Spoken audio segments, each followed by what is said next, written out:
Assalamualaikum warahmatullahi wabarakatuh.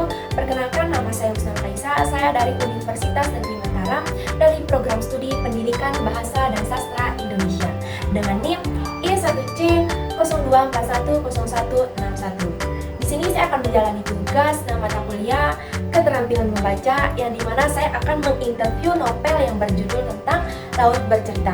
Novel Laut Bercerita ini karya Laila S. Chudori yang diterbitkan oleh Kepustakaan Populer Gramedia di Jakarta pada tahun 2017, yang dimana novel ini memiliki 379 halaman.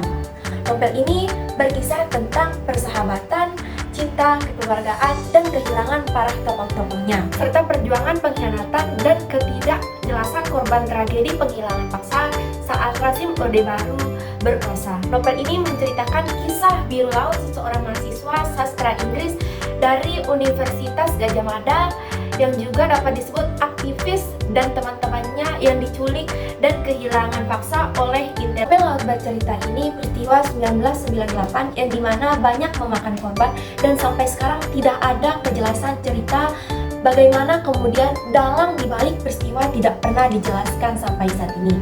Gambaran yang saya dapat setelah membaca novel ini berbunyi yang mereka hilangkan akan tetap hidup selamanya. Jadi buku novel ini menceritakan dua sudut pandang. Di bagian pertama diceritakan sudut pandang seseorang anak laki-laki yang bernama Laut Bercerita, dan bagian kedua menceritakan sudut pandang seseorang anak perempuan yang bernama Asmara Jati. Mereka berdua ini beradik kakak yang hidup di zaman Orde Baru. Pada zaman Orde Baru itu banyak hal-hal yang dilarang, salah satunya buku-buku yang berhaluan kiri dilarang.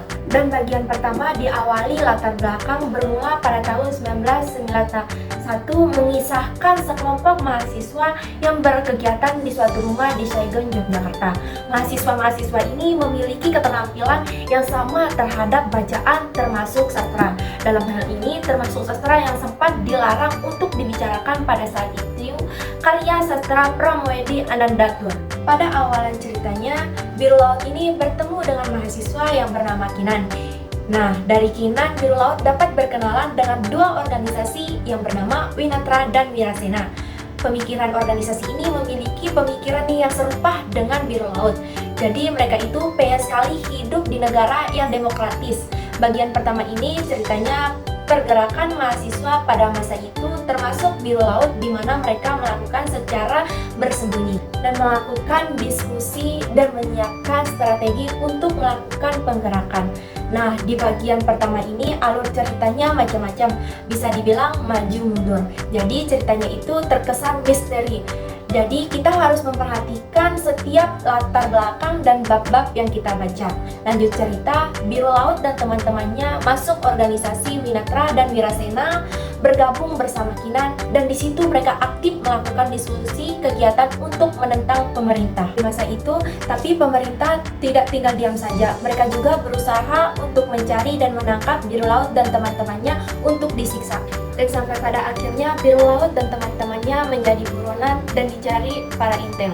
Akhir cerita, ketika laut menghilang, akhirnya cerita ini masuk ke bagian kedua, sudut pandang adiknya biru laut.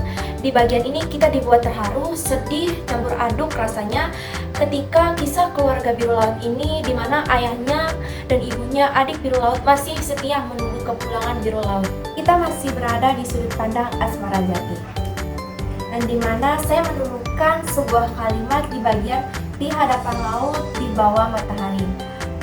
Kalimat ini berisi tentang Asmara adikku. Saat ini aku berada di perut laut menunggu cahaya datang. Saat ini sebuah kematian yang tidak sederhana, terlalu banyak kegelapan, terlalu penuh dengan kesedihan. Kegelapan yang kumaksud adalah karena kau tak tahu aku berada di sini dan mencari-cari di mana aku berada. Karena itu, bayangkan saja namaku laut, di sanalah tempatku. Di dasar yang gelap, sunyi, diam, dan tanpa suara. Menurut sang penyair, kita jangan takut pada kegelapan, karena kegelapan adalah kehidupan kita sehari-hari. Pada setiap gelap, ada terang meski hanya serenca. meski hanya di ujung lorong, demikiannya ujarannya. Tapi jangan pernah kita tenggelam pada kekelamaan. Kelam adalah lambang kepahitan, keputusan, dan rasa sia-sia. Jangan pernah membiarkan kekelaman menguasai kita, apalagi menguasai Indonesia. Nah, di bagian kalimat ini saya dapat belajar bahwa hidup kegelapan itu adalah hidup kita sehari-hari di dunia ini. Menurut saya, novel bercerita ini secara tidak langsung mengajak kita untuk mengetahui di mana kelamnya sejarah Indonesia, dan novel ini juga menjadi pengingat pada tahun 1998 telah terjadi tragedi bersejarah yang tidak boleh kita lupakan. Kalau peristiwa ini tidak dicatat, cuma disampaikan dari mulut ke mulut, bisa jadi cerita ini hilang begitu saja tanpa jejak. Dan tibalah kita pada penghujung cerita. Pada tahun 1998 saya belum lahir, dan saya membaca buku ini saya dapat mengetahui peristiwa sejarah yang terjadi pada tahun 1998, di mana peristiwa itu sangat kelam yang terjadi di Indonesia ini. Saya sarankan untuk kalian, teman-teman, kakak-kakak, dan semuanya, kita sebagai remaja harus membaca buku novel atau cerita ini supaya kita tahu tentang peristiwa-peristiwa yang terjadi pada tahun 1998 saat itu. Hanya itu yang dapat saya sampaikan. Terima kasih. Wabillahi taufiq wal hidayah. Wassalamualaikum warahmatullahi wabarakatuh.